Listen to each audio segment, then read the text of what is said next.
seterusnya yang saya kasihi juga kepada Ustaz Saifuddin dan daripada skot pengurusan jenazah yang hadir pada majlis pengurusan jenazah di Surau Al-Rahman pagi ini, dan juga tak lupa juga kepada ibu-ibu, bapa-bapa, Jai dan Hajar, dan juga kawan-kawan dan teman-teman serta anak-anak jemaah komiti LP3 yang hadir pada pagi ini. Alhamdulillah, atas niat dan juga muafakat yang diadakan bersama-sama ahli jemaah, kita mampu mengadakan dan mendapat slot yang Allah bagi untuk Ustaz Saifuddin hadir pada pagi ini untuk kita teruskan khusus yang pada saya terlalu bermakna. Kerana khusus ini sebenarnya setiap manusia ataupun kita ini akan menghadapi mati. Untuk tujuan tersebut, khusus ini insyaAllah sedikit sebanyak memberi pendekatan ataupun ilmu yang berguna kepada kita supaya jadi bekalan, yang mana pengalaman ini ataupun ilmu ini kita akan guna dalam pengurusan ketika kita berhadapan situasi ataupun ahli keluarga kita yang menghadapi kematian, iaitu semasa sebelum menghadapi kematian, selepas menghadapi kematian, dan bagaimana pengurusan selepas kematian. InsyaAllah saya tak nak bercakap lama, tapi saya meneruskan agenda pada pagi ini, yang mana selepas ataupun kata-kata aluan saya ini, insyaAllah saya akan teruskan kepada majlis seterusnya kepada Ustaz Saifuddin, yang mana insyaAllah pada pukul 10.45 ini saya akan minta wakil daripada Perkalian Pariah Sedang untuk memberi taklimat sedikit mengenai keahlian dan juga perkhidmatan yang disediakan untuk maklumat kita sebagai jemaah di bawah Pariah Sedang, insyaAllah. Untuk tidak melengahkan masa, untuk itu saya teruskan majlis khusus pengurusan jenazah Surau Al-Rahman ini kepada Ustaz Saifuddin, insyaAllah. Dan itu saya mempersilakan Ustaz. Silakan Ustaz. Terima kasih. Apa nama lupa saya? Muhammad Azlan. Bismillahirrahmanirrahim. Terima kasih pada Tuan Pengurusi Surau, Tuan Muhammad Azlan. Assalamualaikum warahmatullahi wabarakatuh. Alhamdulillah Rabbil Alamin, wassalatu wassalamu ala ashrafil anbiya wal mursalin wa ala alihi wa sahbihi ajma'in. Ashhadu an la ilaha illallah wahdahu la syarika lah, wa ashhadu anna Muhammadan abduhu wa rasuluh. Allahumma salli ala Muhammad wa ala ali Muhammad. Rabbi shrah li sadri wa yassir li amri wa hlul min lisani yafqahu qawli, amma ba'du. Yang saya hormati penasihat bagi Surau Ar-Rahman, Datuk Nasir, Tuan Imam, Ustaz Nia Karman, tuan-tuan, puan-puan, ibu-ibu, ayah-ayah, sahabat-sahabat yang saya kasih sekalian. Kita doakan mudah-mudahan semuanya dalam keadaan sihat wal afiat, ya, walaupun kita dalam kursus pengurusan jenazah, bukan jenayah. Tersasul ya. Jadi kita walaupun dalam suasana nak cerita pasal orang mati ni, tapi bukanlah kita maksudnya menutup jiwa kita dengan dunia, tapi sebagai satu kaedah untuk kita bawa dunia ini dengan cara yang dibawa oleh akhirat. Ikut jalan, gunakan dunia ini untuk landasan ke akhirat. Jadi pagi ini seperti mana disusunkan oleh sahabat saya Tuan Char khabar saya. Ya. Jadi sebagaimana yang disusun pagi ini untuk kursus pengurusan jenazah, secara takdirnya dan kebetulannya pagi tadi saya kuliah subuh di Surau Munir, Lestari, Taman Lestari Seri Kembangan tu. Memang setiap hari Ahad minggu ketiga sejak 2018 lagi, 4 tahun dah saya kat sana. Memang saya kata okey, habis itu direct sini 9 minit je, tak jauh kan. Kalau tidak 2 kali kan, 9 minit. Kalau naik unta saya tu jadilah 3 minit kan. Sekejap je. Jadi alhamdulillah tuan-tuan dan puan-puan, pada pagi ini kita buat kursus pengurusan jenazah bersama kami, Skuad Pengurusan Jenazah Malaysia, SPJM, yang telah mengendalikan kursus seperti ini lebih kurang 10 tahun, dah daripada 2012 lagi. Jadi mengikut pengalaman saya selama 10 tahun ini, dulu waktu mula-mula kursus jenazah yang dianjurkan oleh pihak Jabatan Agama, dia buat selama 1 bulan. Kursus jenazah sebulan, daripada tengah nazak sampai ke bumi, sampai tahlil semua lengkap kan. Panjang sebulan tu orang kena datang. Tapi lama sangat. Siapa yang nak datang sebulan, macam ikut kursus diploma pula kan. Kemudian diringkaskan jadi 2 minggu. 2 minggu pun lama juga, maka kami ringkaskan jadi 2 hari. Awal dulu kami buat 2 hari, pagi pukul 8, habis pukul 5, 2 hari Sabtu Ahad. Pun masalah juga, Sabtu ramai, Ahad separuh kan. Kemudian singkatkan lagi jadi 1 hari, pukul 8 sampai pukul 5 petang. Pagi ramai, tengah hari kedui balik kan. Habis semua. Pagi je ramai, petang dah tak ada dah kan. Takut pula nak jadi model kan. Masing-masing tarik diri kan. Kemudian saya pun rumuskan kursus daripada sebulan, 2 minggu, 2 hari itu, 1 hari itu kepada 4 jam. Maka 4 jam yang kita akan bersama ni pukul 9 insya-Allah, sebelum pukul 1 kita habis. Kerana memikirkan tengah hari ramai orang yang akan hadir, kenduri kahwin, nak masak ke rumah lah, macam-macam hal lah ya. Jadi sebelum pukul 1 kita akan habiskan majlis ni. Itu bergantung pada tuan-tuan dan puan-puan. Sebab biasanya di waktu-waktu kecederaan nanti banyak soalan padu yang akan sampai. Itulah macam soalan. Dia agak biasa macam tu lah. Minit pertama, minit kedua ni tak akan ada orang tanya. Itu biasa kan. Ada soalan tak? Kering yang tak ada. Di penghujung pertengahan nanti, nak ujung nanti, talu sampai dah zuhur dah. Tok siap kata ni ambil masa dah ni kan. Dia akan langgar waktu juga kan. Tapi tak apalah, tak ada masalah ilmu kan. Maka 4 jam ini kita akan manfaatkan secara menyeluruh untuk cover bab daripada awal-awal orang tengah nazak sehinggalah ke pengebumian jenazah dan sebagainya, merangkumi soal hukum hakam, fik jenazah dan sebagainya. Jadi tuan-tuan, kita pagi ini akan bersama untuk teori dulu. Teori dan praktikal saya bahagikan. Dalam bab teori akan bincang 4 topik utama. Iaitulah pertama, bagaimana berhadapan dengan orang nazak. Mungkin tuan-tuan dah sampai kot nota? Belum? Boleh lagi kan? Di sini saya ada sediakan buku nota kecil, saiz poket, ataupun kalau orang lama kenal buku 35. Saya sedia tu kan. Ini dihadiahkan pada semua seorang. Satu ambil. Yang ni merangkumi 3 topik utama dalam bab teori ni. Saya hadiahkan percuma sebagai panduan kita bagaimana berhadapan dengan orang nazak, bagaimana berhadapan dengan orang yang baru meninggal dunia, dan dokumentasi, untuk menyediakan dokumentasi. Sebab apa? Percuma. Sebab itu hanya maklumat-maklumat yang memang tuan-tuan dan puan-puan perlukan.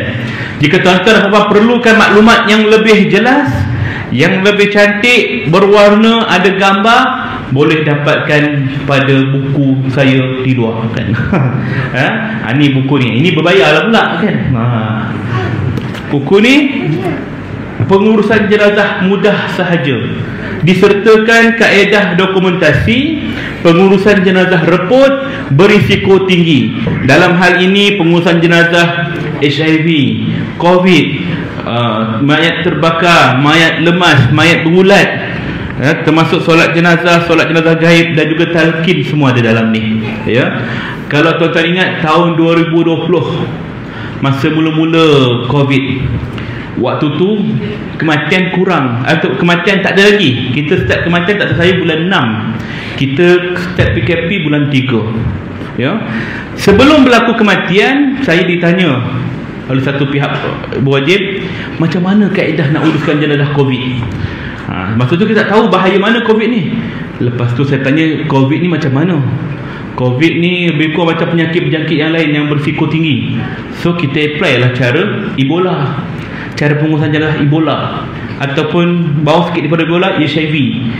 Pakai PPE apa semualah lengkap, pakai cecair apa macam-macam lah yang mana bahan kimia tu saya bukukan. Kemudian bila dibawa ke peringkat atas, katanya terlalu rumit untuk kes yang kita tak tahu sejauh mana bahaya dia. Sebab itulah mereka fatwakan guna kaedah tayamum. Tayamum, lama kita guna tayamum. Tayamum bukan kat muka mayat, kat atas body bag plastik kan. Maka waktu tu saya pun ada isukan juga. Saya kata mandi urusan jenazah ni, kalau tak boleh mandi, tayamum. Dan kalau tak boleh tayamum, terangkatlah hukum dia kan? Sebab apa? Tayamum ni syaratnya di muka dan tangan. Kalau kat atas body bag tak sampai dah matlamat noh body bag. Maka di situ saya kata kalau nak buat kat muka. Saya beritahu hujah-hujah semua. Yang terima kerajaan Jabatan Agama Negeri Pahang, dia terima usul tu. Selangor tempat tuan-tuan ni, dia tukar, tak payah tayamum langsung, kata dia kan. Kalau macam tu kita tak payah tayamum, terus letak dalam body bag, terus solat. Sebab tu lah, lepas dah lama kita buat body bag, tiba-tiba tak perlu tayamum. Kemudian sekarang ni dah diangkat dah fatwa tu, kita kena mandikan jenazah COVID. Ikutlah cara ni. Maka panduan yang saya buat ni sebenarnya sebelum dikatakan perlu mandi dah siap dah. Tahun 2020 buku ni keluar, ya. Semua lengkap. Dalam ni kalau ikut Shopee tuan-tuan beli RM35, tapi khusus kepada peserta kursus harganya RM40. Mahal pula kan. Sebab apa? Kalau beli dua kan, jatuh satu harga 20. Satu lagi buku ni 40 kisah orang mati. Kisah ni saya pernah kongsikan dalam Konti Radio My Friend FM kan. Memang kita ada buat segmen tu dalam sebulan tu adalah sekali, cerita tentang pengalaman-pengalaman menguruskan jenazah, tetapi cerita yang baik-baik je lah. Tak adalah cerita macam mastika ke, tak ada. Tanah kubur ke, tak ada. Jangan tuan-tuan tengoklah, tak ada pun cerita lidah terjenih, tak ada pun mata terbeliak, tak ada tuan-tuan. Ini cerita baik-baik je kan, yang untuk jadi pengajaran pada kita. Jadi kalau tuan-tuan nak, boleh dapatkan di luar lah, bisa mengurus cerita saya kat luar. Baik, untuk kita bertopik pada pagi ini, bagaimana berhadapan dengan orang yang nazak, kita kena tahu juga, terutamanya anak-anak muda kita, ya. Kita kena terangkan kepada mereka, besok kalau kita dalam keadaan sakit, apa yang perlu dia lakukan pada kita. Ni saya akan terangkan. Yang kedua, bagaimana berhadapan dengan orang yang baru meninggal dunia. Baru meninggal, apa nak buat? Banyak orang tak tahu. Bukan setakat orang biasa, golongan profesional pun banyak tak tahu. Baru meninggal, kemudian tunggu apa? Tunggulah polis datang, tunggulah hospital datang, sahkan kematian. Bab ni kena kita maklum juga, ya. Besok saya ada satu taklimat khas bersama dengan Pusat Perubatan IIUM dekat Kuantan, ya, khusus untuk bincangkan topik yang kedua ni je, bagaimana berhadapan dengan orang yang baru meninggal dunia. Ni je tajuk yang dia bagi kat saya. Yang lain dekat sebab benda ni dia kata mereka profesional tapi mereka kurang arif. Apa nak buat? Ni sini kita terangkan. Yang ketiga, kita akan terangkan urusan dokumentasi. Baru meninggal macam mana dapatkan surat kubur. Kadang-kadang salah teknik, salah kaedah, patutnya dah dapat selesai dah hari ni, kena tunggu pula besok. Apa benda yang prosedur-prosedur yang memudahkan kita untuk dapatkan permit kubur tu. Sebab syarat kita kalau nak ke bumi jenazah wajib ada permit kubur. Itu syarat undang-undang kita lah, ya.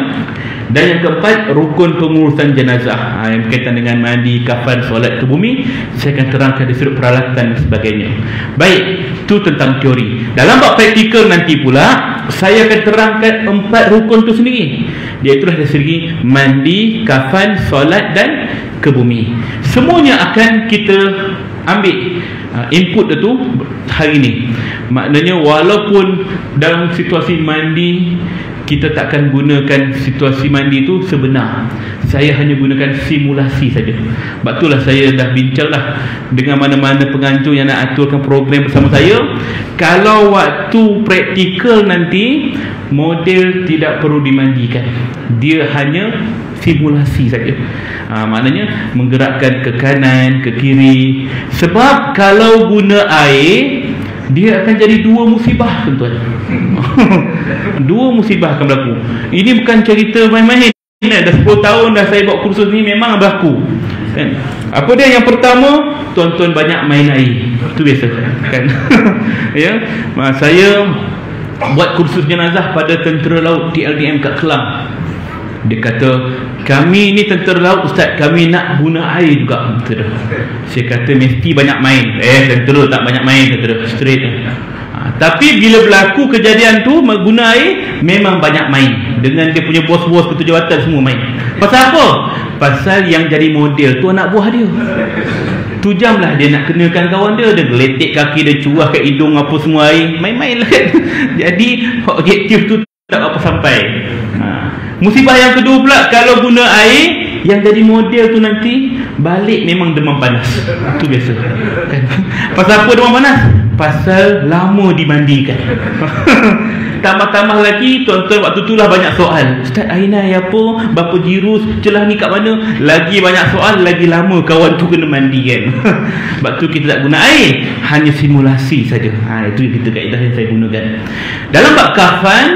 Di sini juga kita akan terangkan secara real lah pembentangan kain kafan. Cuma saya akan terangkan 4 kaedah pembentangan kain kafan. Ya, biasa kita kalau kursus sekali je kaedah umum je. Sedangkan mayat-mayat di luar ataupun kita sendiri, mungkin ada mayat yang reput, mungkin ada mayat yang penyakit-penyakit, mungkin ada mayat yang berdarah. Ni kita perlu teliti. Maka 4 kaedah itu ialah, pertama kaedah basic, asas, yang mana semua orang boleh faham dengan mudah. Yang kedua, bagaimana untuk bentang kain sekiranya mayat tu badannya besar. Kalau kita punya kain kafan bidang 60, ikut posisi badannya tak boleh ni, bidang 90 boleh kan. Kita tak ada kain 90, macam mana nak balut dia? Adakah kita kena balut macam Mamiah, pusing gini ke kan? Macam mana itu kita terangkan. Yang ketiga, kaedah mayat yang reput ataupun HIV atau mayat yang berisiko tinggi kan, COVID dan sebagainya, apa kaedah kita nak bentangkan kain kafan ni. Dan yang keempat, iaitulah cara yang lebih sesuai, mudah untuk semua jenis jenazah yang saya akan buat. Tuan-tuan fokus yang keempat saja nanti, yang sesuai untuk lelaki dan juga wanita. Maknanya kalau orang lelaki belajar, misal kata keluarga dia meninggal yang perempuan, dia boleh bentangkan kain kafan untuk orang perempuan, kaedah yang sama. Begitu juga orang perempuan boleh bentangkan kain kafan untuk lelaki. Yang mana saya hanya gunakan 10 meter kain, tak lebih 10 meter kain. Tetapi 10 meter tu bila kita guna kaedah yang tepat, boleh menjadi 11 lapisan kain. Badan dia ni dikafankan dengan 11 lapisan. Padahal 10 meter je. Macam mana kaedah dia? Macam saya sekali lah, saya pakai baju bah, dalamnya t-shirt, maknanya baru 2 lapis. Tapi kain kafan nanti kita buat 11 lapis. Nanti kita akan terangkan. Itu 4 kaedah lah dalam bab kafan. Cuma masalah sekarang ni ialah siapa modelnya kan. Abang jadi model lah, confirm paksa rela, suka rela? Suka rela, bagus. Awal-awal dah tunggu dah, diam, dia kan zikir semua dia. Orang jadi model ni, insya-Allah pertama panjang umur dia. Ini bukan cakap kosong. 5 tahun sudah ada satu orang tu dia jadi model, tapi alhamdulillah sampai hari ni hidup lagi. Siapa orang tu? Saya sendiri tuan-tuan. Testimoni ni kan, maknanya tak ada apa-apa pun. Kalau lepas ni meninggal habislah kan. Yang kedua, siapa jadi model ni, insya-Allah dia dapat satu pengalaman yang orang lain tak dapat. Tu seronok kan. Orang lain kata aku dah pernah hiking, aku pernah hiking. Aku pernah ride, aku pernah ride. Semua pengalaman biasa. Kafan pernah tak? Tak pernah. Aku dah kena kan. Bangga dia, seronok kan. Pengalaman yang orang lain tak dapat. Yang ketiga, insya-Allah ada keinsafan, dah kena kafan. Ya Allah, macam ni punya aku nangis kadang pakai kafan kan. Tadi kena kafan kan. Agak panjang umur dia. Waktu kursus kat mana madrasah saya, pernah join, pernah jadi kat jenazah. Itu kelebihan dia kan. Dan yang keempat, dia boleh buat lagi best, profile picture. Siapa yang jadi model tu boleh buat ambil gambar dia, buat profile picture kan, ambil gambar. Lagi syok, minta orang ambil video cantik, post kat TikTok, FYP tau. Ya? Jadi itulah dia. Jangan takutlah jadi jenazah, semua akan jadi juga. Baik, yang ketiga kita akan terangkan ialah solat jenazah. Bab solat jenazah ni saya tak akan tekankan sangat bab fadilat dia dan sebagainya, kerana tuan-tuan pun semua dah tahu dah solat jenazah ni biasa dah. Berapa rakaat? solat jenazah berapa rakaat? 4 takbir. Baik, ada backup. Ada tempat tu confident 2 rakaat Ustaz kan. Orang takbir kedua dia bantai rukuk kan. Ya, 4 takbir. Cuma saya akan tekankan dalam bab ini, solat ni iaitulah solat jenazah gaib. Macam mana solat jenazah gaib? Pernah dengar? Pernah dengar. Siapa yang gaib? Kita ke gaib? Mayat ke gaib? Kan? Kita akan terangkan dari sudut tu. Dan yang keempat ialah pengebumian jenazah. Tak perlulah tuan-tuan pergi kat belakang ni, kat padang tu, gali lubang nak tengok sukat berapa dalam dia kan. Tak perlu. Sebab kebanyakan mana-mana karya kalau ada kubur mesti ada petugas dah. Maka dia tahu kerja dia. Kita yang nak bincang hari ni ialah macam mana cara kita nak mengendalikan pengebumian jenazah. Sebab isu yang selalu berlaku ialah yang turun 1 orang mayat, yang menyambut ke dalam liang 3 orang, tapi yang bagi arahan dekat atas 30 orang. Itu masalah kan. Semua nak bercakap, tali tu buka, kepala tu sengitkan, tanah tu kepal, semua nak bercakap, serabut orang kat atas kan. Jadi ini perlukan pemahaman ya. Maka kedua-dua kursus ini akan berjalan serentak secara santai tuan-tuan. Jadi tuan-tuan dan puan-puan, sekiranya ada persoalan boleh terus tanya. Jangan malu kalau kaum ibu rasa macam segan nak tanya, tulis atas kertas, lipat-lipat, pas kat orang depan, bagi kat saya. Jangan buat kapal terbang. Kenapa Ustaz? Kan. Ya, insya-Allah kita akan berehat mungkin dalam pertengahan nanti. Katanya untuk taklimat khairat dalam pukul 10.30 lah kita berhenti, rehat kejap, sambung dengan khairat 10.45. Pukul 11 apa untuk kita sambung praktikal pula nanti, insya-Allah ya. Baik, yang pertama, bagaimana berhadapan dengan orang yang sedang nazak? Baik, sebelum kita buka topik ni, saya nak tanya pada tuan-tuan dan puan-puan, macam mana keadaan orang nazak? Cuba tanya, orang nazak macam mana keadaan dia? Kan saya kata dah, dia akan jadi koma, krik-krik kan. Orang tengah nazak macam mana keadaan? Biasalah kalau nampak macam mana? Tak nak? Terbaring. Wah, dia tahu dah saya. Dia tu potong tu. Orang yang tengah nazak memang dalam keadaan terbaring. Belum pernah lagi dalam sejarah orang tengah nazak berdiri. Ada? Kau kenapa ni tengah nazak? Maka orang tengah nazak dia terbaring, sesak nafas, dah ada sumbat apa tu, itulah antara simptom-simptomnya. Tapi secara realiti dia terbaring. Maka bila dia baring, maka perkara pertama yang Nabi SAW ajarkan kepada kita ialah lakinu mautakum la ilaha illallah. Talkinkan kalimah la ilaha illallah kepadanya. Ajarkan dia kalimah tu la ilaha illallah sampai dia boleh dapat. Bisik kat telinga dia ya. Jangan terlalu laju, jangan terlalu perlahan. Kok perlahan sangat dia tak dapat ikut. Cuba ikut bang. La ilaha illallah. Dah baca azan dah, dia tak boleh ikut tuan-tuan, sebab nafas dia sempit ya. Umpama bernafas melalui lubang jarum yang sempit, susah nak bernafas. Macam mana nak ikut? Tak boleh. Dan jangan terlalu laju pula. Berzikri falam annahu la ilaha illallah, ramai-ramai kan. Dan macam tahlil pun tak boleh. Maka dia perlu sederhana, la ilaha illallah, sehingga dia dapat ucap kalimah itu sekali, maka cukup, tak perlu paksa lagi. Turunkan lagi bang, turunkan lagi bang, nak ambil tasbih ni, teruskan kan. Jangan kan, dia tak boleh nak ikut ya. Sekali pun cukup, sebab Nabi sebut man kana akhiru kalamihi la ilaha illallah dakhala al-jannah. Barang siapa akhir kalam dia sebut nak air bang, nak, kata dia kan, kena ulang balik perkataan yang sama ni, la ilaha illallah. Mesti itu ucapan terakhir dia ya, sehinggalah dia meninggal dunia. Sekiranya tak dapat nak ucap, mungkin kerana dia koma, dia tak sedar diri apa semua, maka kita minta dia sebut apa yang dia mampu.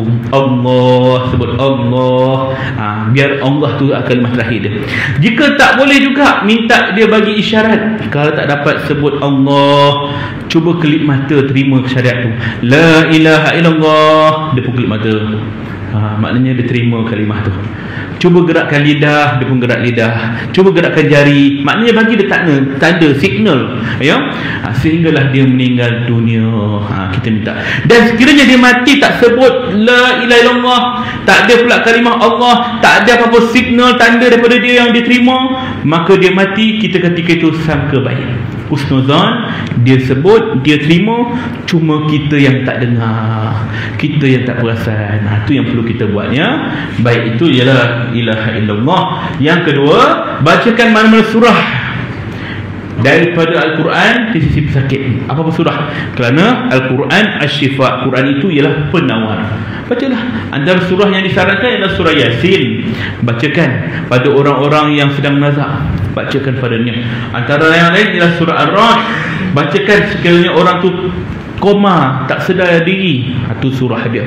Dan sekiranya dua surah ni agak panjang, waktu kita singkat, kita pula ada hal lain nak buat, bacalah Qul a'udzu birabbil falaq dan Qul a'udzu birabbin nas, Al-Falaq dan An-Nas. Dua surah ini dibaca oleh Siti Aisyah radhiyallahu anha ketika Rasulullah dalam keadaan sakarat. Maka ini juga sunnah, Al-Falaq dan An-Nas kita boleh bacakan pada orang yang sedang nazak, ya. Surah lain pun boleh, apa-apa surah pun boleh, ya. Baik, kemudian tunaikan yang ketiga, tunaikan apa jua hajat pesakit.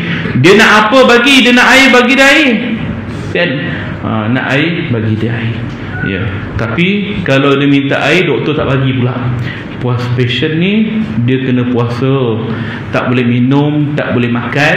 Kita dah letak susu kat perut dia, dia dah minum susu, tapi dia nak air bibir dia kering semua. Macam mana ni, nak ikut cakap doktor ke ikut cakap dia ni?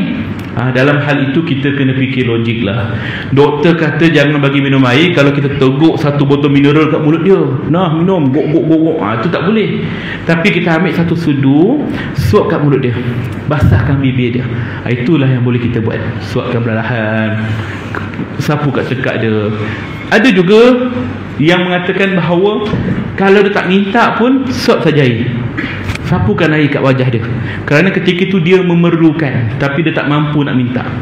Tunaikan hajat dia, ya.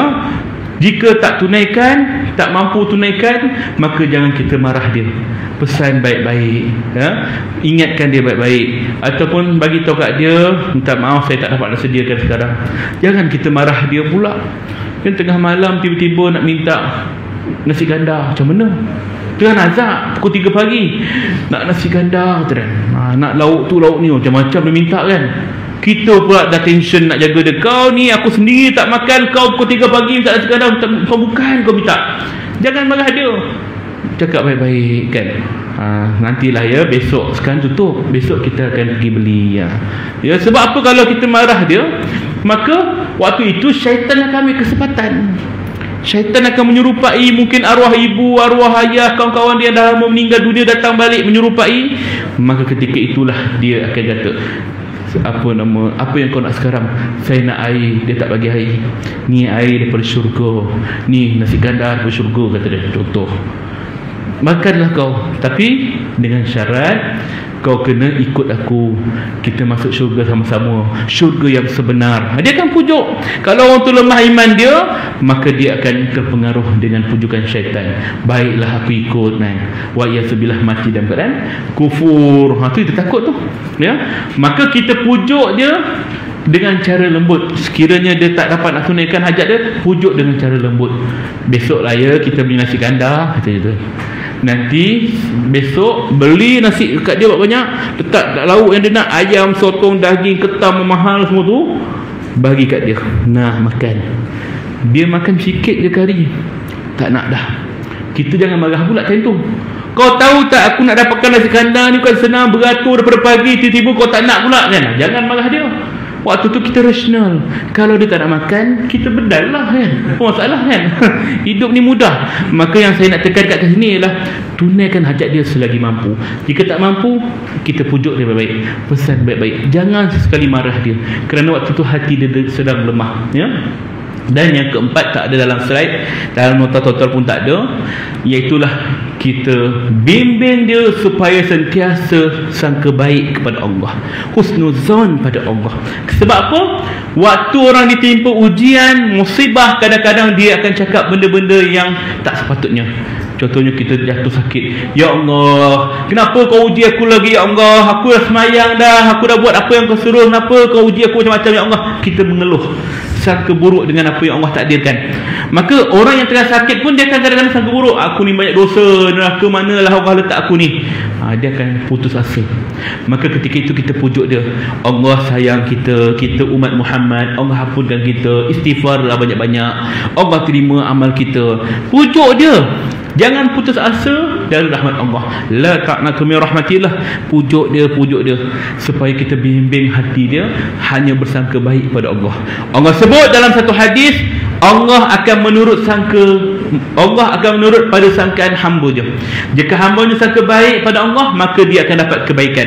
Jika hamba-Nya sangka buruk pada Allah, maka dia akan dapat keburukan. Maka kita bimbing dia supaya sentiasa sangka baik kepada Allah sehinggalah akhir hayat dia. Itu perkara yang kita nak bincang dalam topik yang pertama. Maka ada persoalan sebelum kita masuk topik kedua? Ada? Tengok minit pertama tak ada. Itu biasa kan. Okey, baik. Yang kedua, bagaimana berhadapan dengan orang yang baru meninggal dunia, baru mati? Nak buat apa? Ni topik yang saya nak bincang esok ni. Bagaimana berhadapan dengan orang yang baru meninggal dunia? Orang yang baru meninggal dunia, kita perlu ucap apa? Alhamdulillah, inna lillahi wa inna ilaihi raji'un. Ya, Allah sebut dalam Quran, wa basyirus sabirin allazina idza sabatkum musibatan qalu inna lillahi wa inna ilaihi raji'un. Beri kabar gembira pada orang-orang yang sabar bila mana ditimpakan ujian musibah kepadanya, mereka berkata inna lillahi wa inna ilaihi raji'un. Semuanya kita datang kepada Allah, pada Allah lah kita kembali. Ini adalah kalimah istirja, kalimah musibah. Musibah ini bukan hanya pada kematian, kesakitan, kehilangan, kekecewaan, ketakutan. Maka inilah kalimah yang perlu kita sebutkan. Ya, kita terima berita kematian, innalillahi wa inna ilaihi raji'un, baik dari segi lisan maupun tulisan. Ya, kita kadang-kadang bila terima WhatsApp, Facebook, Instagram berita kematian, dululah, sekarang saya nampak perubahan dah. Ramai sebut apa dia? Al-Fatihah, Al-Fatihah, Al-Fatihah. Dalam kurungan dibaca Al-Fatihah, Al-Fatihah kan.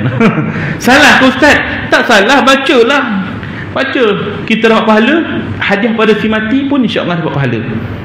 Cuma yang saya nak betulkan ialah kenapa terima berita kematian dengan Al-Fatihah. Sebutlah innalillah, tulislah innalillah wa inna ilaihi raji'un. Lepas tu nak tulis Al-Fatihah ke Al-Baqarah ke Al-Insan ke terpulang kan. Dalam kurungan dibaca. Bacalah kan. Maknanya kita nak biasakan yang betul-betulkan yang biasa, innalillah wa inna ilaihi raji'un dalam segala hal musibah. Ya. Baik, dalam hal yang sama juga, bukan hanya pada orang Islam. Bukan Islam pun. Bukan Islam, kalau meninggal dunia kita cakap apa? RIP betul. RIP kan. Habis nak di-RIP kan. RIP, rest in peace kata dia. Berehat kau dengan tenang. Maka berehatlah kau dengan tenang. Adakah orang yang mati kafir akan berehat dengan tenang? Tidak. Maka tak boleh sebut RIP. Nak sebut apa? Sebut innalillahi wa inna ilaihi raji'un juga. Macam mana kematian orang Islam, bukan Islam pun kita sebut innalillahi wa inna ilaihi raji'un. Sebab RIP ni bukan budaya kita, bukan cara kita. Ya, maka kita elakkan sebut itu bukan kerana bukan budaya kita, bahkan haram untuk kita menyebutnya, kerana seolah-olah kita mendoakan pada dia. Tak boleh. Sebab dulu bapa saudara Nabi Abu Talib dalam keadaan sakit sakaratul maut dengan nazak, waktu tu Rasulullah datang sebelah dia, Nabi pujuk dia untuk masuk Islam. Ketika itu Abu Jahal pun ada. Abu Jahal kata, wahai Abu Talib, kau kena kekal dengan agama kita. Akhirnya Abu Talib kata, wahai Muhammad, aku kekal dengan agama nenek moyang kita. Maka matilah dia dalam keadaan kufur. Maka Rasulullah sedih, kecewa. Sebab apa? Itu pak saudara dia yang jaga dia daripada kecil, tapi tak sempat nak selamatkan akidah dia. Maka Rasulullah pun berkata pada sisi mayat pakcik dia, wahai pakcik, aku berjanji akan mendoakan keampunan Allah kepada pakcik. Dia nak doakan pakcik dia walaupun pakcik itu mati dalam keadaan bukan Islam. Maka Allah tegur niat ataupun hajat Rasulullah ini. Maka diturunkan surah At-Taubah ayat 113 yang membawa maksud tidak boleh mana-mana Nabi dan orang beriman mendoakan kepada orang musyrik, walaupun orang musyrik itu adalah kaum keluarganya sendiri. Sesudah nyata orang musyrik itu tempatnya di neraka. Tak boleh. Nabi dilarang, maka kita pun dilarang juga. Maka tak boleh lah, ya. Sebab apa nak? Sebab innalillah wa inna ilaihi rajiun juga. Ini kalimah musibah bukan hanya pada manusia, juga pada haiwan. Kalau kita bela kucing mati, innalillah wa inna ilaihi rajiun. Bela ikan laga mati, innalillah rajiun. Apa lagi? Ikan, ayam semua mati, innalillah rajiun. Terpijak semut mati, innalillah rajiun. Rotek motor mati, innalillah rajiun. Apa saja boleh lah kan. Ya, itu kalimahnya, ya. Baik. Kedua, tutup mata jenazah. Ini penting. Orang baru meninggal dunia, kadang-kadang mata dia terbuka ke atas. Waktu tu janganlah kita lurus kan, tengok atas juga. Benda dia pandang tu tak ada apa-apa pun kan. Memang tak ada apa-apa kerana dia melihat rohnya keluar daripada kaki, naik ke lutut, naik ke pusat, naik ke dada sampai ke gorgorah, akhirnya keluar melalui ubun-ubun di kepala. Ada ubun tak? Tahu ubun? Ubun ni kita dah besar tak adalah, dah keras matu dah. Baby kecil baru lahir tu nampak denyut kat kepala ni. Itu ubun. Kita pun ada tapi dah keras. Keluar roh daripada situ, maka mata mengiringi pemergian roh. Itu biasalah. Maka kita di sisi mayat, tutupkan mata dia. Tutup. Ada ketikanya mayat ini matanya akan terbuka balik. Waktu tu jangan sekali-kali tuan-tuan lari. Kita dah kenapa? Saka dah masuk, lari dulu. Itu bukan saka, bukan hantu raya, bukan jin ifrit, bukan. Itu kerana adalah unsur biologi. Waktu dia dah sakit, dia dah meninggal, maka badan dia kejang, darah dia beku, urat tegang, maka bola mata pun akan membesar, tegang, membulat. Maka dia menolak kelopak mata, dia akan tetap keluar. Itu biasa.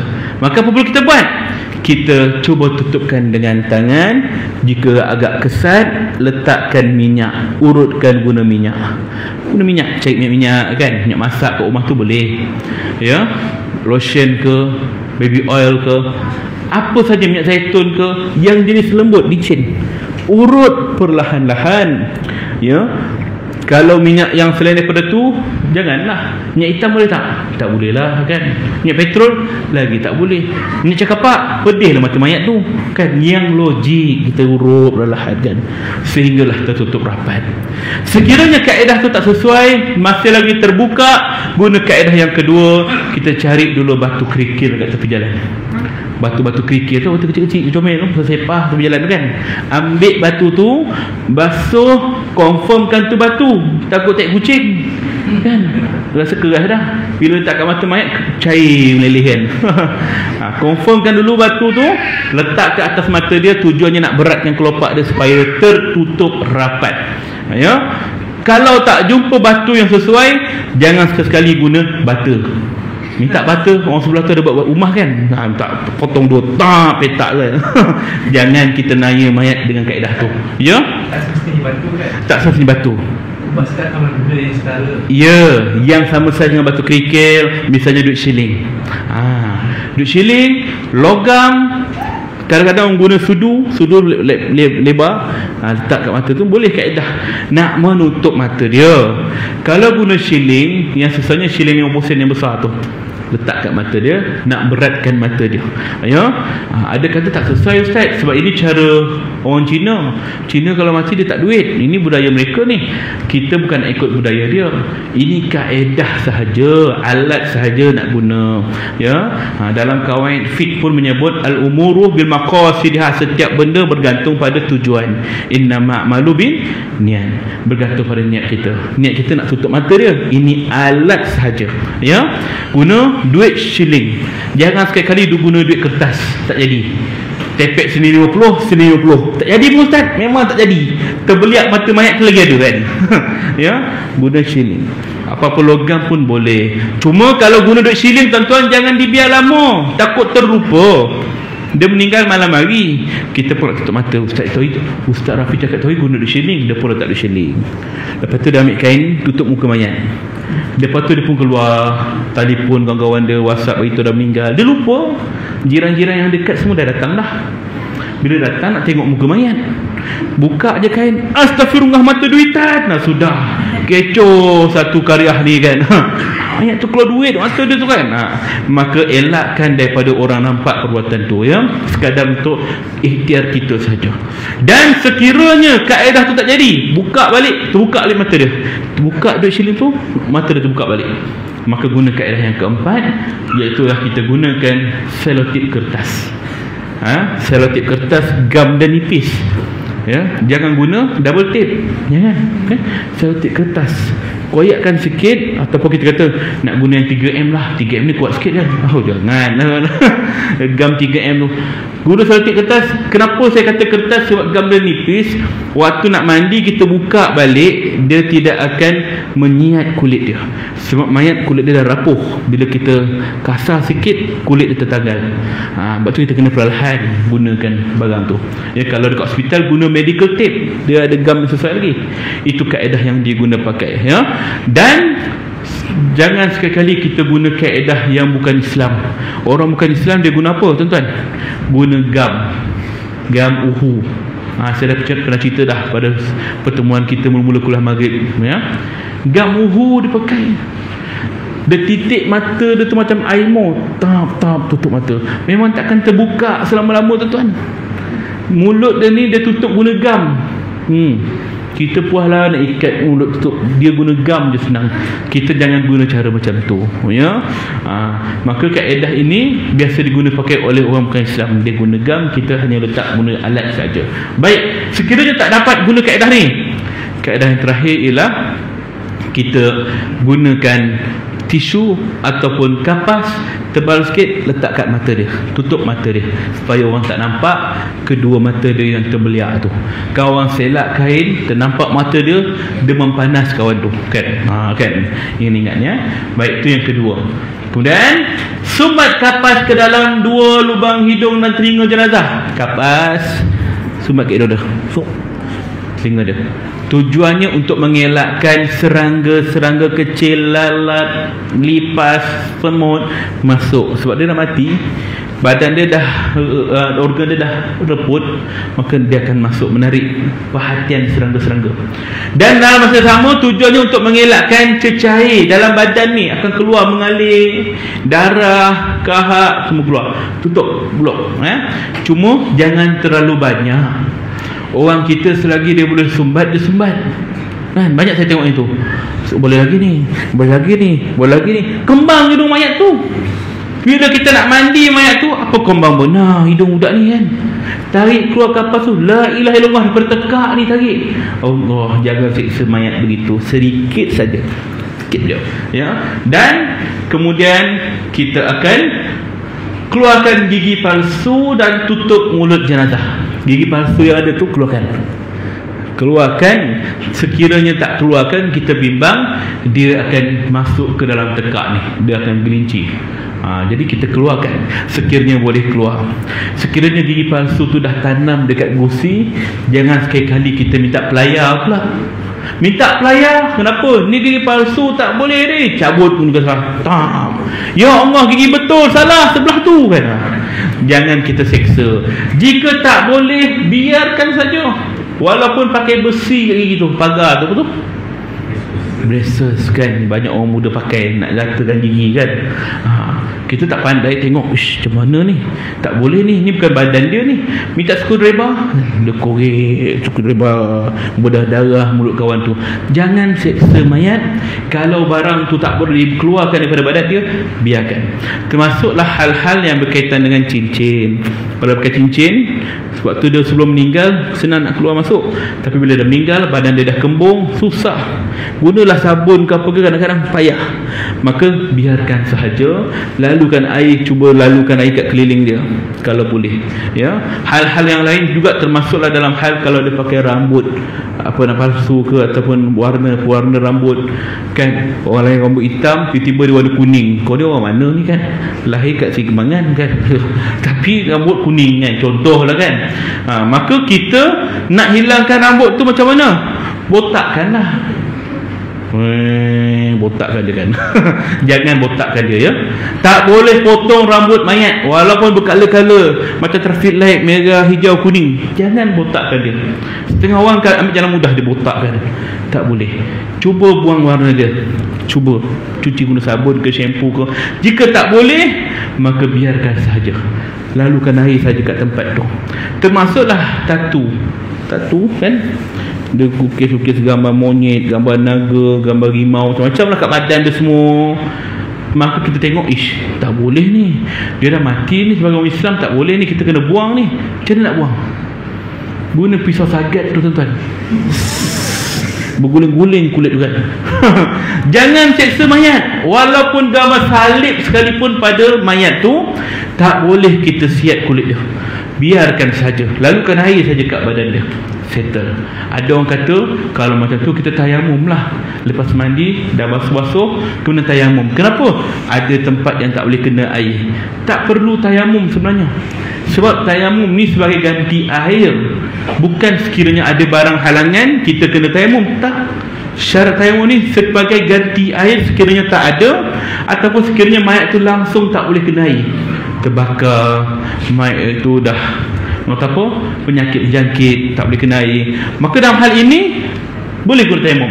Selain daripada itu tak perlu. Kalau dia boleh mandi, mandilah. Kadang-kadang ada orang kata mandikan baby yang belum balik, kemudian dah selesai mandi nak kena tayamum sebab dia belum sunat, jadi kita kena sempurnakan. Tak perlu. Sebab dah mandi, mandilah. Tayamum. Dia tak boleh dua-dua serentak, ya. Ni bukan cara dia. Maka dalam hal ini juga kita cuba keluar gigi dia. Kalau tak boleh, biarkan sahaja. Keluarkan kahak-kahak yang tersekat kat mulut dia tu, buang. Kemudian ambil kain sebesar lebih kurang dalam bidang 45 tudung bawal tu, gulung daripada bawah dagu ni, ikat naik ke atas. Ikatan tu untuk menutup mulut mayat. Ikat naik ke atas. Namanya adalah ikatan pocong. Perkataan pocong asalnya ialah ikatan di kepala mayat. Datang kat kita panggil hantu pocong, Felda pocong, Bukit Pucung, Bandar Pucung, semua nak pocong kan. Inilah asal dia, ikatan dia tu kan, naik ke atas, ya. Baik, ini sunnah juga, ikatkan kepala mayat dengan kain tu. Baik, kemudian yang kelima, tukar pakaian jenazah dengan pakaian yang bersih dan mudah ditanggal. Orang yang baru meninggal dunia ni badan dia lembut, maka sebelum dia mengeras, darah dia beku, urat dia tegang, maka kita pun bersihkan badan dia. Buang baju dia, kalau ada najis, buang pampers dia semua. Kalau pakai pampers kan, supaya mudah nak buka baju dia. Kalau dah keras, susah ya. Ada satu kes tu berlaku di satu tempat yang saya uruskan, ya, saya dah pernah cerita kat sini juga dulu, yang mana satu orang tua, umurnya 90 lebih, tua sangat, meninggal dunia di malam hari. Anak dia 4 orang lelaki, dah besar-besar lah. Kemudian tak tahu nak buat apa. Profesional, orang yang kerja hebat, tapi dia buntu, tak tahu nak buat apa. Lalu apa jadi? Besok pagi baru dia jumpa orang surau nak uruskan jenazah. Kemudian maklumat tu sampai kat saya bukan dalam pukul 8 pagi. Saya pun nak datang ke surau, jenazah dah ada kat surau. Kita buka kain yang menutup badan mayat tu, ada jenazah yang masih memakai baju dia lagi. Maknanya pakai baju Melayu, kain pelikat. Maknanya keluarga dia tak sentuh dia lagi, tak buang baju dia. Bila meninggal ni, malam tadi pukul 11, Ustaz, kenapa tak tukar baju dia, letak kain, ada pampers lagi ni? Kami tak reti, kata dia. Tak apalah, kita pun buatlah, nak buka baju seluar dia. Tapi badan dia dah keras, badan dia kurus, keras pula tuan.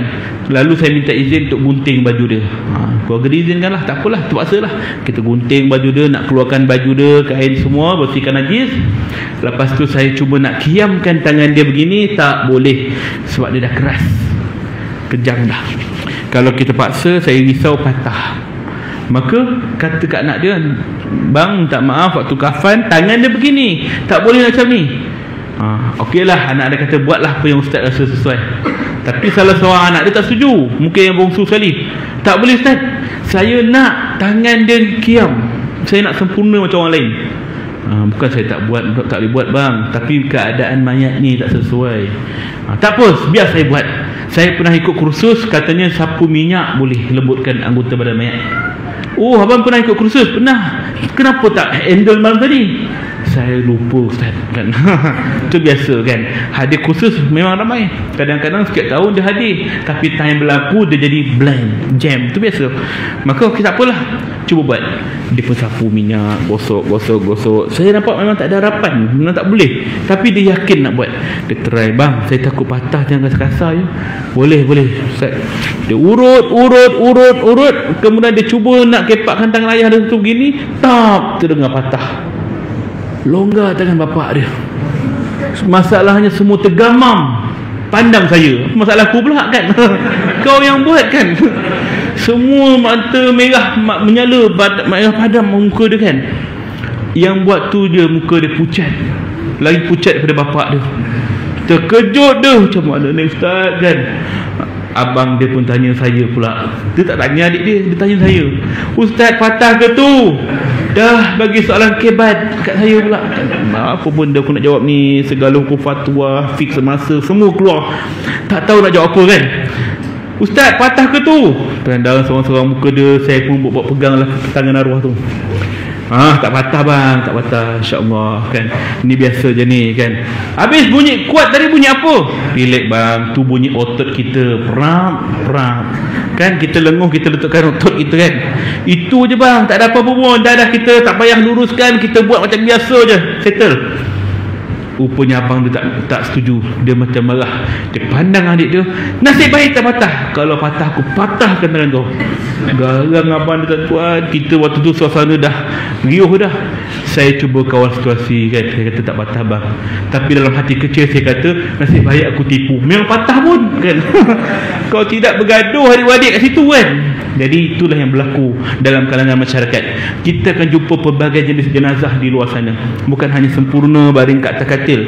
Kadang-kadang keadaan mayat dia berubah-ubah. Ya? Ada mayat yang kami pernah jumpa, mayatnya mati bersila macam tuan-tuan ni. Elok bersila, mati.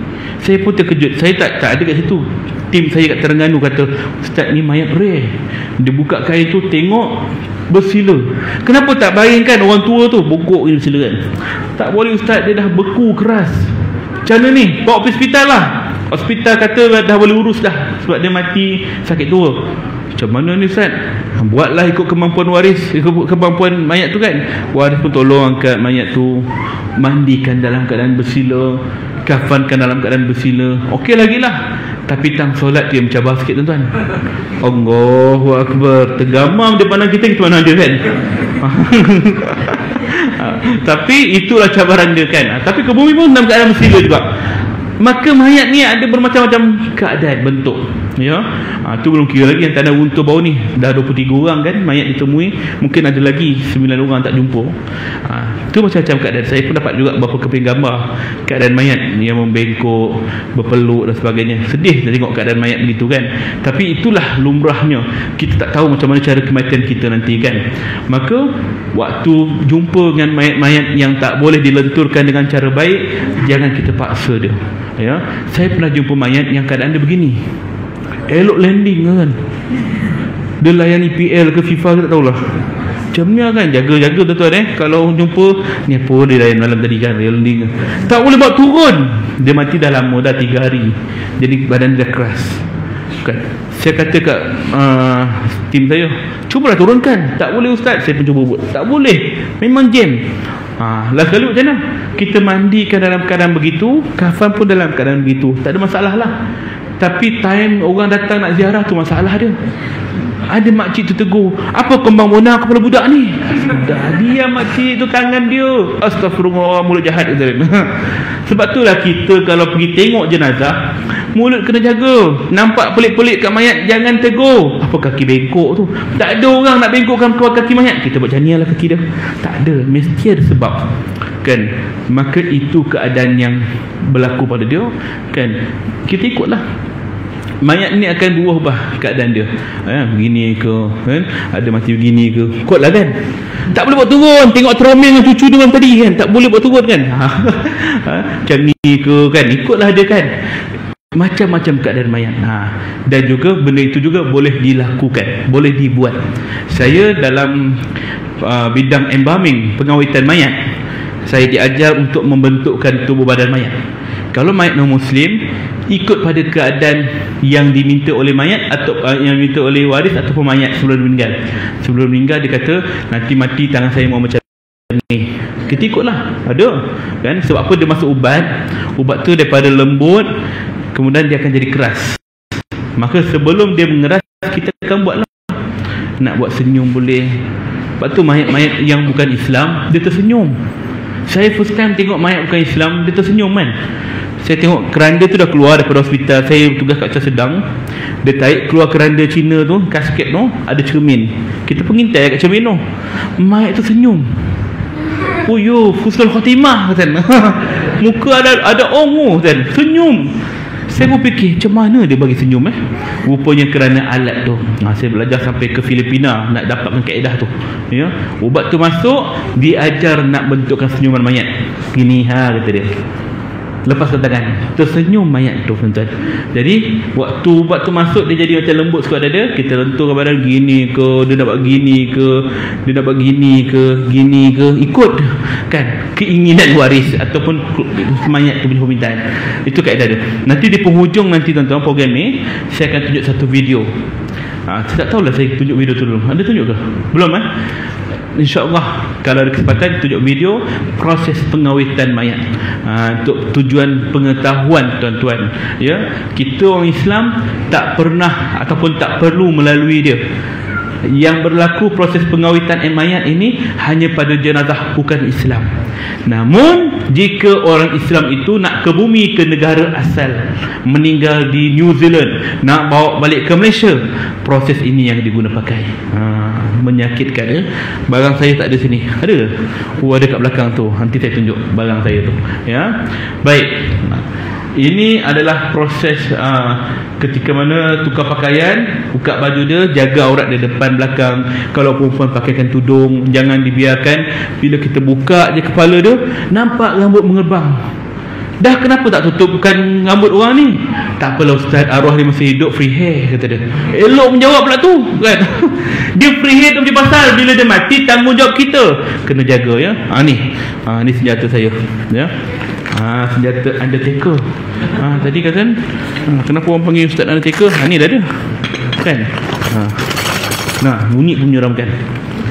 Apa saya cerita secara ringkas apa yang berlaku pada mayat yang nak di embalming ya, sebab saya ambil jurusan Science in Embalming, diploma Sains dan Sains pengawitan dan pengurusan mayat ya.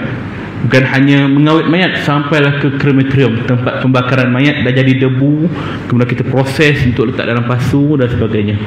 Proses panjang ya. Kenapa saya belajar benda ni? Nanti saya beritahu. Baik, mula-mula mayat tu akan digunakan pisau, iris dekat bahagian yang tempat laluan dua urat utama, arteri dan vein. Dia ada dua urat. Di sini dekat celah hari-hari ni, celah peha. Ni antara tempat yang familiar, yang selalulah sesuai ya. Jadi kita akan tebuk dekat atas hari-hari ni, korek, cari dua urat, cungkil keluar, kita kopek dia, korek macam kita buat kopek buah kelapa, tarik siat kulit tu, cungkil dua urat tadi tu, kita keluarkan dua urat tadi tu, kemudian kita tarik keluar, masukkan satu tiub dekat urat tu, dan satu tiub lagi kita buka untuk laluan keluar darah. Dalam badan kita ni 70% cecair, semuanya perlu dibuang keluar. Cara nak buang keluar tu ialah dengan cara memasukkan ubat formalin, bahan kimia tu. Bila dia masuk, maka dia akan memberi pressure untuk darah keluar, buang. Proses itu akan berlaku dalam tempoh sejam. 12 liter formalin dimasukkan dalam badan mayat dewasa. Banyak tuan-tuan ya. Kemudian tak habis setakat tu, lebih kurang dah sejam, dah 2 jam, kemudian kita akan tebuk satu lubang kat perut dia untuk keluarkan satu batang besi. Ni baru dia punya senjata kan. Kan Dua besi ni namanya troka. Satu kecil, satu besar, ikut pada ketebalan mayat tu kan. Macam saya kecil sikit kan, ni lah kan. Ta'udzubillah lah, tak pakai. Jadi di hujung besi ni tajam. Di kelilingnya ni ada lubang-lubang. Di belakang ni pula ada satu lubang juga untuk masukkan satu tiub getah vacuum sedut daripada luar. Besi ni akan masuk ke dalam perut mayat, zoom, berkali-kali kita tonyoh begini untuk hancurkan segala organ dalaman badan, jantung, hati, usus, limpa, pundi kecing, buah pinggang, segala-galanya ini disedut keluar. Habis clear tuan-tuan. Macam mana nak tahu habis clear? Kita tak nampak pun. Macam tuan-tuan minum air dalam cawan teh ais, dah minum habis dah, tinggal ais je, tapi mulut gatal nak sedut lagi, bunyi apa keluar? Krok. Maknanya dah habis dah tu kan. Ini akan dengar krok. Oh dah habis dah. Sini pula. Sehingga habis. Siapa yang tergamak buat kerja ni? Undertaker je tuan-tuan. Hati kering ni boleh tak tergamak kita buat benda ni kan. Tapi itu yang saya lalui. Nanti video nanti ada. Siapa yang takut, ibu mengandung tak digalakkan tengok kan. Ya, tapi tak ada apa, tujuannya untuk belajar saja ya. Ada satu hari 2 minggu lepas kot saya buat kuliah. Saya kata kat makcik-makcik tu, kalau makcik tak tahan jangan tengok. Tak apa, kami nak tengok, buka lah. Tapi sebenarnya tak ada apa, simple je ya.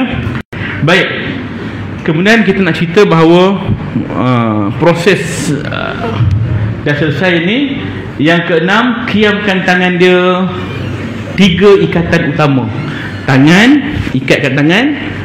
Kemudian 2 lutut ni dicantumkan dan 2 ibu jari kaki. Rapatkan lutut dia, kaki dia. 3 ikatan. Mana? Tangan, 2 lutut ni dan 2 ibu jari kaki dia yang hujung tu. Ikatan tu untuk meluruskan badan mayat ya, sebelum dia mengeras. Baik. Kemudian letakkan satu benda yang sederhana berat di atas perut jenazah. Biasa orang letak gunting ya. Gunting ni orang letak dekat atas perut mayat. Biasa nampak tak? Dulu kita kata ini apa benda kurafat dia letak gunting kat perut ni kan. Sebenarnya bukan benda kurafat. Dia nak letak tu tujuannya nak mengelakkan perut mayat tu masuk angin, dia kembung. Maka dia tahan dengan benda yang sederhana berat, benda logam contohnya. Tapi kenapa guna gunting? Tak guna benda lain? Boleh je guna benda lain, tak mestinya gunting. Nak guna telefon pun boleh, remote aircon boleh. Yang logik. Jangan guna LCD ni pula. Tak LCD ni lah. Tak logik lah. Yang logik. Kenapa orang guna gunting? Dia tanya juga kan. Sebab gunting ni biasanya orang akan tanya waktu nak guntingkan kapan. Dek, kat rumah ni ada gunting tak? Tu kat perut mak tu ada. Senang dia capai. Itu saja tuan-tuan. Tak ada maksud lain yang tersiratkan. Jauh sangat kita fikirkan. Maka itu yang berlaku ya. Tujuannya untuk meletakkan atas perut, mengelakkan dia kembung. Sebenarnya banyak orang lama punya kaedah yang kita salah agam.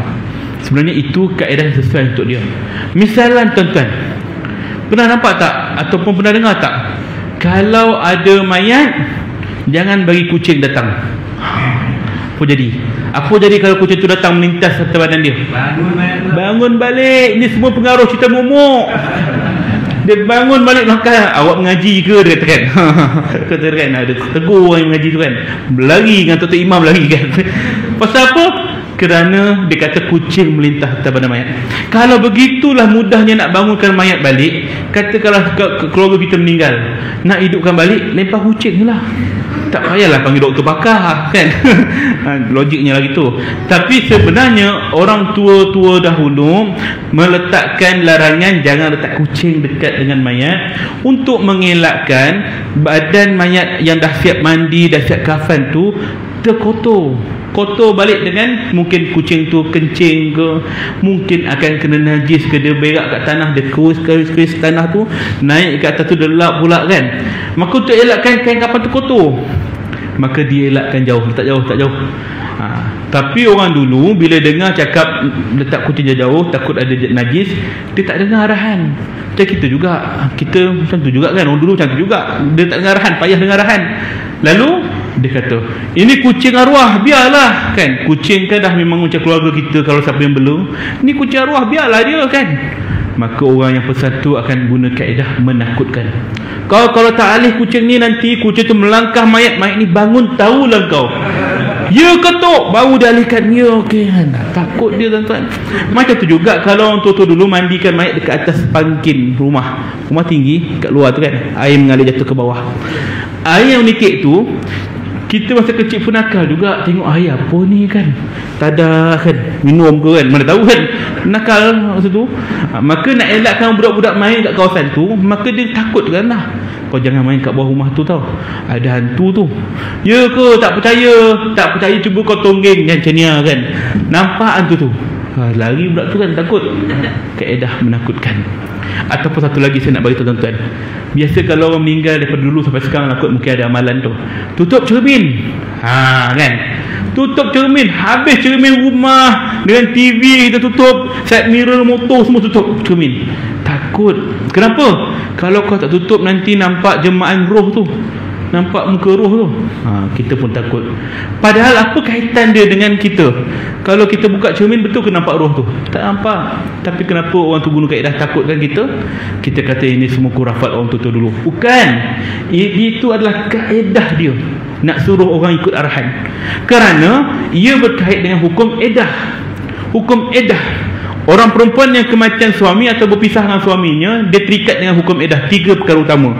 Dia tak boleh berwangi-wangian, dia tak boleh berhias, dia tidak boleh keluar rumah tanpa sebab. Maka orang perempuan dahulu sama macam orang perempuan sekarang ni, pantang nampak cermin, betul tak? Lalu sikit nampak tintut kereta gelap sikit, jadi kan, tak tahu dalam tu ada orang kan. Minta budak ni kan. Jadi tu memang dah jadi sinonim. Tengok cermin dia akan betul, make up betul, gincu semua. Orang dulu macam tu juga. Dia bawa kematian suami, maka Tok Imam kata, awak tak boleh berhias-hiasan tau, suami awak baru meninggal. Saya nak keluar pergi pasar lah, takkan tak boleh make up. Dia tengok muka dia gitu kan. Maka untuk mengelakkan dia make up, maka orang tu guna kaedah menakutkan. Tutup cermin kat rumah. Bila kau tak tutup, nanti kau nampak arwah tu dalam cermin. Ya ketuk, semua dah tutup. Bila tak tutup cermin, maka tak make up lah. Tu secara logiknya. Maka kaedah orang lama memang selalu menakut-nakutkan. Tapi bila kita dah ada ilmu, kita faham bahawa bukan kerana cermin, tapi kerana jaga edah tadi, maka tak payah tutup cermin dah apa ni kan. Tak payah tutup cermin lah, kita dah faham dah kenapa sebab tutup cermin. Tuan-tuan, banyak lagi tuan-tuan, belum cerita pasal rama-rama masuk rumah. Kan, rama-rama masuk rumah. Apa rama-rama masuk rumah? Ada orang datang kan, sama je kita punya idea dulu kan. Rama-rama masuk rumah ni, apa tindakan kita lepas tu? Kemah rumah. Sekarang ni kalau kita ada anak kecil kan, kita suruh anak-anak kemah rumah, tak nak dia, kemah rumah sikit kan, tak nak. Tiba-tiba dapat WhatsApp, kan maklum kalau datang ni, cepat kemah rumah. Kelang kabut anak-anak kemah rumah. Dulu tak ada handphone, tak ada WhatsApp. Jadi cara dia nak suruh budak-budak ikut arahan, ramai-ramai masuk rumah kan. Jangan lagi maklum kau datang ni kan, kemah rumah. Itu kaedah orang tua tuan-tuan. Banyak lagi. Sebab saya kaji bab tu. Kenapa orang lama? Sebab saya tak suka nak kurafatkan panduan orang lama, cara orang lama. Mesti ada sebab kenapa dia bagi arahan macam itu ya. Baik, ke-8, guna wangi-wangian untuk menutup bau mayat. Biasa orang dulu bakar kemenyan, setanggi ataupun bukhor tu, ataupun sekarang ni kita lagi canggih, tak payah bakar-bakar, gantung kat dinding, 5 minit MB pure kan. Canggih dah. Itu ada kan, belakang tu ada kan, banyak sekarang ni kan, tak payah bakar-bakar sekarang ni, teknologi kan. Maka jangan kita kata orang dulu bila bakar-bakar itu bagi makan jin tu, arwah tu dia boleh saka tu, kenapa dia kepul-kepul asap tu. Itu adalah pandangan yang salah ya. Tujuannya nak menutup bau mayat ya. Baik, kemudian topik yang ketiga. Baik, ada soalan setakat ni? Mungkin ada pengalaman tuan-tuan yang pelik, apa salah orang tua tu dulu buat macam ni kot, adalah kan. Ada soalan? Tak ada lagi. Sekejap. Kalau mati memang mata buka. Mati memang mata terbuka ke? Kenapa mata dia terbuka kan? Sebab macam saya tadi lah, roh dia akan pergi, mata kita akan mengiringi pemergian roh. Sebab tu terbuka. Itu pertama. Yang kedua, kerana saya katakan tadi, bila badan dia dah mula tegang, urat dia dah tegang, berbola mata dia ni akan mengembang, maka akan menolak kelopak mata dia ke atas. Itu adalah perkara yang biasa. Bukan sebab ni ada benda yang tak lepas ni kan, masih mata terbuka ni kan. Bukan. Itu ialah perkara-perkara yang semula jadi. Allah Alam. Ya? Ya puan. Ya. Orang tua yang berumur 90 tahun ke atas, dia bongkok, macam mana dia nak urus? Baik, tu macam kita kata tadi lah, kalau dia bongkok memang tak boleh nak buat apa dah, tulang dia dah keras dah. Jangan kita paksa dia, ikut keadaan badan dia. Jangan kita kepak kena, boleh ke ni? Pram, kena boleh. Jangan tuan-tuan yang masih baik, orang tu tak boleh jerit. Kalau dia menjerit time tu, kita lari kan. Dah meninggal kan. Maka biarkan dia uruskan secara sempurna. Baik, soalan? Ustaz nak tanya, benar ada kalangan ahli keluarga saya yang meninggal, dia terlupa siapa dirinya dan tidak mengenali kami anak cucunya. Kenapa kejadian itu terjadi? Normal ke atau untuk orang yang tidak menemui ajal? Baik. Orang yang dalam keadaan nazak, dan soalan dia, tiba-tiba dia tak kenal keluarga dia, itu biasa. Sebab dia mengalami satu keadaan sakaratul maut. Sakaratul maut dari segi bahasa, sakarat mabuk. Maut tu kematian. Orang mabuk dia tak boleh beza dah mana baik, mana buruk, mana kanan kiri, mana salah, mana dosa, mana pahala syurga, semua tak tahu. Sebab dia dalam keadaan khayal, sehingga dia lupa diri dia. Diri dia pada lupa. Dia lupa keluarga dia. Dan yang paling dahsyat, dia lupa Allah. Sebab itulah kita perlu bimbing dia ingat Allah, la ilaha illallah. Maka perkara itu adalah lumrah, cuma jangan tinggalkan dia bila dia sedang lupa begitu. Allah Alam. Ada lagi tuan? Yang kita kena mengajar pada meninggal, kita nak potong baju dia kan, kita ambil pakaian dia semua.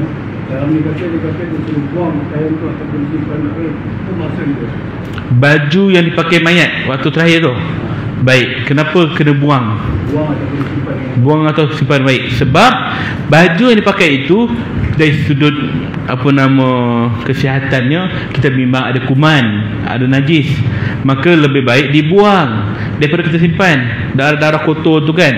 Sebab bila seorang tu meninggal dunia, dia akan keluar satu cecair yang mana itu adalah kuman yang mungkin akan menjangkiti kita. Sebab tu Nabi syariatkan lepas urus jenazah, bersihkan badan kamu, mandi, sebab takut ada kuman najis. Maka sebaiknya kita lupuskan. Kalau nak basuh baik-baik, kalau nak simpan basuh baik-baik, simpan baik-baik. Tu je. Dia tak ada maksud dengan mungkin arwah ni ada pakai balik ke baju ni ke, tak ada kan. Allah Alam. Ada lagi? Ustaz, kembali pada topik sebelum ni, bolehkah kita mengajar non-Muslim untuk mengucap syahadah? Baik, boleh tak kita mengajar non-Muslim untuk mengucap syahadah? Jawapannya boleh dan sangat digalakkan, tapi bergantung pada situasi. Kalau waktu tu kita ada dengan dia sahaja, dia tengah nazak, bolehlah kita ajar dia. Tapi kalau masa tu ada keluarga dia, abang dia apa semua, kita perlu ajar la ilaha illallah. Keluar berkicap kita ni kan. Sebenarnya ni macam ni, sebab saya baca dalam Facebook lah, dalam grup larian, ada yang lari, dia collapse, orang ajar syahadah. Tu kita kata boleh kalau situasi tu tak ada orang bukan Islam kat situ. Kalau ada, janganlah kita buat. Tu kata bergaduh nanti, ya. Sedangkan orang yang dah masuk Islam pun kadang-kadang keluarga dia request nak urus cara bukan Islam, bergaduh. Nikah pula kita nak tarik dia masuk Islam di hujung usia dia. Maka hal ini, kalau situasi tu boleh, macam soalan juga pernah ditanya pada saya oleh anggota bombo di Batangkali. Dia ada satu institut, dia nak latih untuk bombo. Maka saya dipanggil untuk buat kursus. Salah seorang anggota tanya, kami ni menyelamat orang-orang yang kemalangan antaranya. Maka ada antara mangsa yang dalam keadaan kemalangan tu, dia bukan Islam tapi masih hidup, cuma tengah nyawa-nyawa ikan. Saya ajarkan dia kalimah la ilaha illallah, boleh ke? Jawabnya boleh. Ya, sebagaimana Nabi dulu, dia cuba nak selamatkan akidah pakcik dia. Sekiranya dia boleh, bagilah kan. Sekiranya keadaan tu tak sesuai, ada orang lain nanti kan jadi fitnah, bergaduh pula, maka elakkan. Itu yang boleh kita buat, ya. Wallahu a'lam. Cuma urusan jenazah tu ceramah dulu lah. Yes, ikut IC kan. betul. Kalau pengurusan jenazah pula, kaedah yang terbaik ialah urusan jenazah Islam lah, mandi kapan semua. Tapi sekiranya keluarga dia menuntut nak guna cara bukan Islam, hak dia lah. Sekiranya dia dah daftarkan diri dia sebagai Islam, maka kita boleh tuntut walaupun dia tak mengamalkan cara hidup Islam. Banyak mu'alaf hari ni dia masuk Islam kerana nak dapatkan bantuan. Dah masuk Islam dapat bantuan, tapi bila dia dah meninggal, kita nak urus cara Islam, keluarga tak bagi. Kita boleh tuntut sebab ikut undang-undang dia Islam, ada dia punya pendaftaran Islam dia, kita boleh tuntut. Tapi kalau dia dah mengamalkan cara hidup Islam, dia dah masuk Islam, dia semayang, puasa semua, cuma dia tak daftar, bila dah di masalah begitu, keluarga dia boleh tuntut untuk urus cara bukan Islam. Tak, dia tak pernah masuk Islam, mana bukti dokumen, kita kalah kat situ. Maka apa begitu buat? Reda je lah. Salah dia lah siapa suruh tak buat. Cuma mayat tu terseksa tak? Mayat tu tetap terseksa. Kita berdosa tak? Kita tak berdosa, sebab bukan keinginan kita, di luar batas kemampuan kita. Ya, baik. Kalau bukan Islam meninggal dunia, tak ada keluarga tuntut. Banyak kes macam tu kat hospital, mayat tak dituntut, tak ada orang nak uruskan mayat dia. Kita nak guna cara apa ni? Guna cara Islam. Sebab cara Islam yang paling terbaik. Kita mandikan dia, kita kafankan dia, terus ke bumi.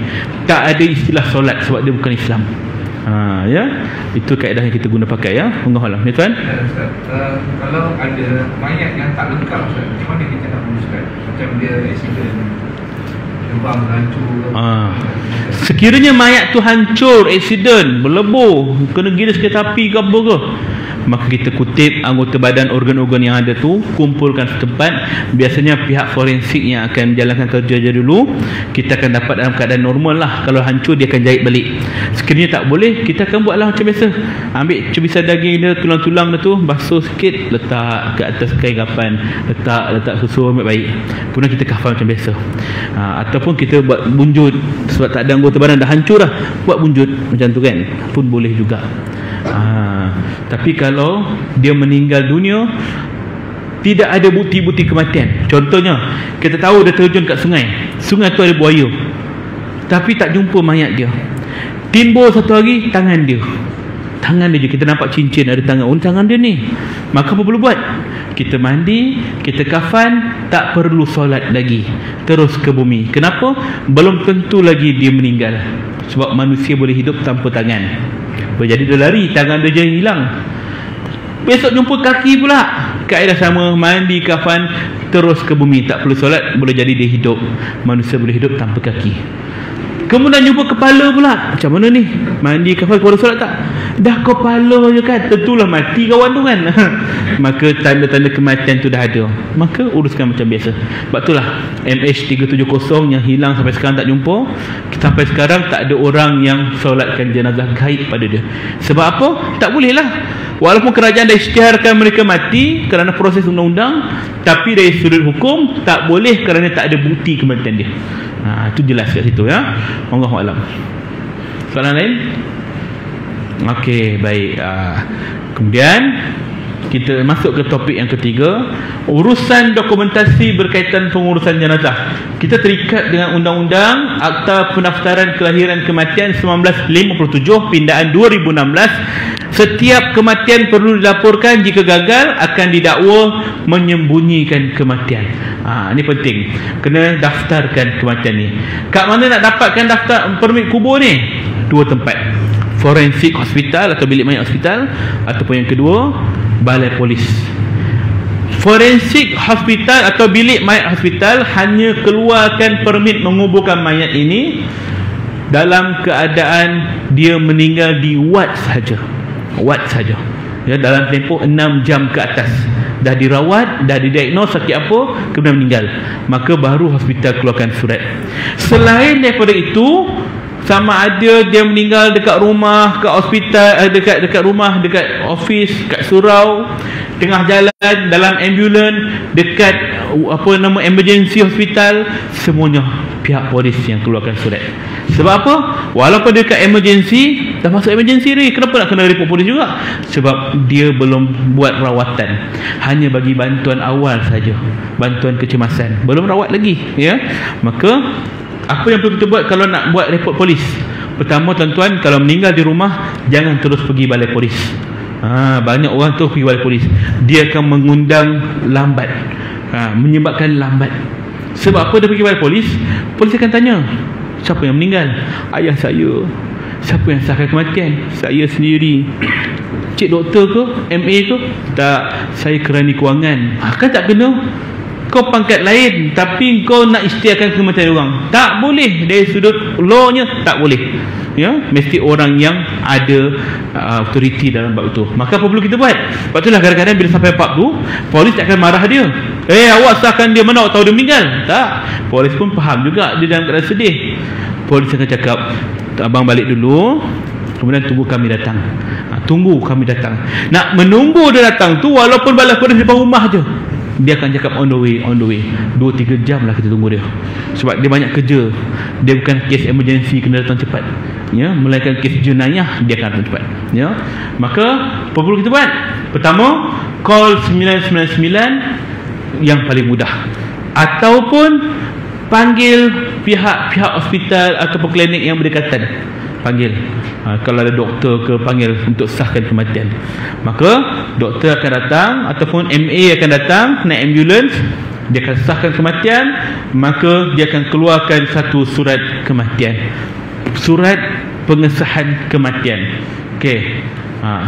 Kemudian surat pengesahan kematian ini bila kita dapat, maka kita pergi ke balai polis, bawa ke 4 dokumen penting. Surat pengesahan kematian, IC kita sebab nak buat report polis, IC si mati kena bawa juga, dokumen pengenalan dia, dan juga rekod perubatan hospital sekiranya ada.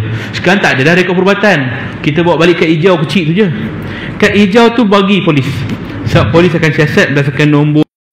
Yakin dengan penjelasan pihak hospital, maka dia akan keluarkan surat ataupun permit menguburkan mayat. Jadi rupa kertas dia, ya. Kalau tengok kat sini yang depan sekali ni, ini slip pengesahan tiada tanda-tanda kehidupan. Ini slip ni berubah-ubah lah, setengah tempat dia rupa lain, tapi ini adalah surat pengesahan kematian. Maknanya pihak ambulans yang datang, dia akan keluarkan surat tu, dia akan cop. Maka kita perlu bawa surat ni pergi ke balai polis. Maka polis kalau puas hati dengan laporan yang diberikan, maka dia akan keluarkan surat daftar, surat permit menguburkan mayat ni, ataupun surat daftar kematian ni. Kalau keluar jenis macam ni, yang tengah-tengah ni, dia akan bagi 3 salinan kopi benda yang sama. 3 salinan yang sama. Pertama, warna putih, tulisannya lebih jelas. Ini diberikan kepada JPN. Kita perlu serahkan pada JPN dalam masa 7 hari dari hari kematian arwah, kena bagi, supaya dapat ditukarkan kepada sijil kematian. Ni surat je baru, tukar kepada sijil. Dekat mana? JPN, Jabatan Pendaftaran Negara, ya. Kemudian warna kuning belakang tu untuk kubur, orang yang jaga kubur, pihak kariah yang jaga kubur, kita bagi slip salinan pada dia. Yang warna biru kat belakang tu, ni salinan untuk waris, kita simpan rekod. Kadang-kadang karbon dia ni tak kuat, karbon yang melekatkan warna tak kuat, maka tak nampak tulisan dia ni, maka hal tu tak berapa penting sangat. Yang penting ialah nombor siri pada surat kematian ni. Inilah nombor IC dia, nombor siri ni penting. Rekod tu dia akan dapat melalui IC, tak ada masalah, ya. Baik. Ataupun kaedah yang kedua, dia dapat surat ni, daftar kematian yang belah kat kiri tuan-tuan ni. Ini ialah surat yang lebih clear, bertaip. Ini tulis tangan, ini bertaip, nampak cantik sikit lah. Boleh photostat banyak kali, berulang kali, ya, tak ada masalah. Bila dah dapat surat-surat ini ataupun salah satu surat ini, baru boleh uruskan jenazah. Tak boleh kata meninggal arwah kat mana? Kat rumah. Jomlah kita surah Rahman, bawa keluar jenazah. Kita pun angkat jenazah, bawa ke sini, nak mandi kapan, surat tak keluar lagi. Problemnya ialah bila polis datang ke rumah, mana jenazah dia? Dah bawa ke surau dah, tengah mandi. Mengganggu siasatan polis. Boleh jadi dia akan minta mayat ini dibawa ke hospital untuk kami bedah siasat. Bab punca kematian dia tak tahu lagi, tapi kita dah alihkan mayat ke tempat lain. Itulah, kalau meninggal di rumah, jangan kita bawa keluar selagi surat kematian tak ada, ya. Kecuali kalau dia meninggal tu memang jatuh dalam bilik air, tersadung kaki dia, terantuk kepala dia kat dinding tu, berdarah, mati. Kita datang tengok, ya Allah, macam mana buat report polis? Polis pun tanya, mana mayat? Tu kat bilik air tu. Kejam sangat tuan-tuan. Angkatlah mayat tu, letaklah ke ruang tamu, tak ada masalah, ya. Jangan dibiarkan macam tu je. Kecuali kalau ada tanda-tanda jenayah. Nampak kesentikaman kat dada dia, kesan kelar kat leher dia, tergantung dia dekat tali gantung, jangan alihkan. Ni kadang-kadang memanglah kita faham, kita kecewa, sedih, tiba-tiba nampak ahli keluarga kita kena jadi mangsa pembunuhan, wa'iyazzubillah lah. Nampak, kita jangan terus terpa dia, sebab kita nak barang bukti tu. Call polis datang, dia akan kepung kawasan lingkungan dia tu, dia akan tengok mungkin ada bukti-bukti yang ditinggalkan oleh pembunuh. Dia penting. Kadang-kadang kita terus terpa dia, peluk, bang, bangun bang, habis segala bukti. Susah kita nak jejak penjenayah, ya. Memang kita sedih, tapi biarlah pihak berkuasa jalankan tugas dia sebagai pembelaan kepada yang mati tadi. Okey, baik, habis selesai bab itu. Ada soalan tuan-tuan dalam bab dokumen? Okey, baik. Rukun pengurusan jenazah ialah 4 perkara saja: mandi, kafan, solat dan ke bumi. Bab ni penting juga untuk kita tahu secara umum. Siapa yang mandikan jenazah? Siapa yang berhak mandikan jenazah? Keluarga dia. Kalau orang lelaki, lelakilah uruskan. Kalau perempuan, perempuanlah uruskan. Okey.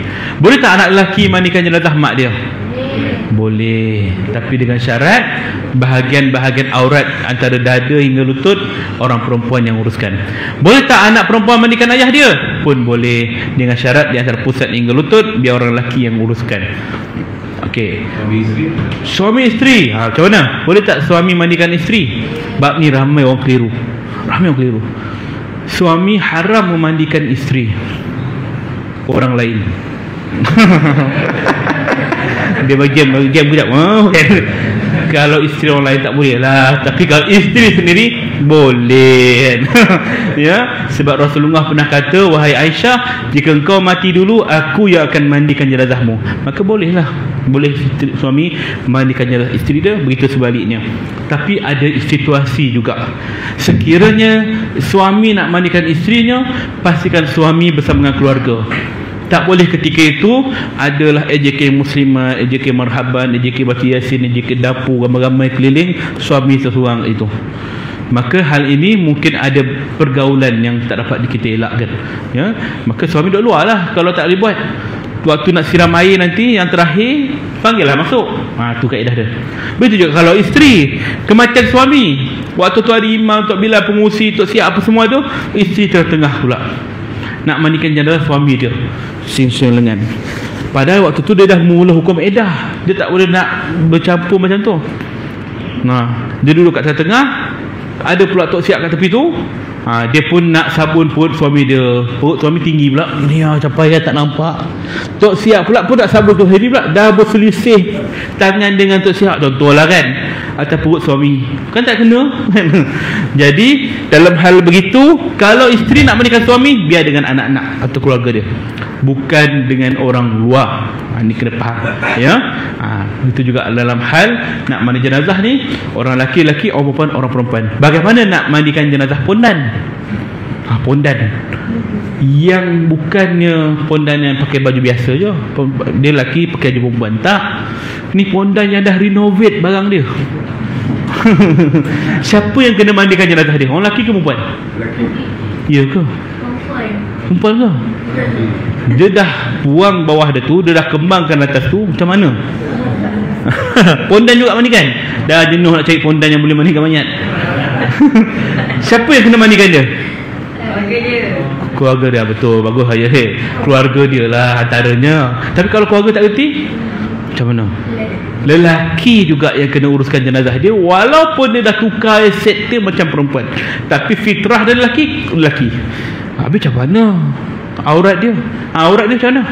Kalau jenazah perempuan, kita tutup kain yang menutup badan mayat di antara dada hingga pusat hingga lutut.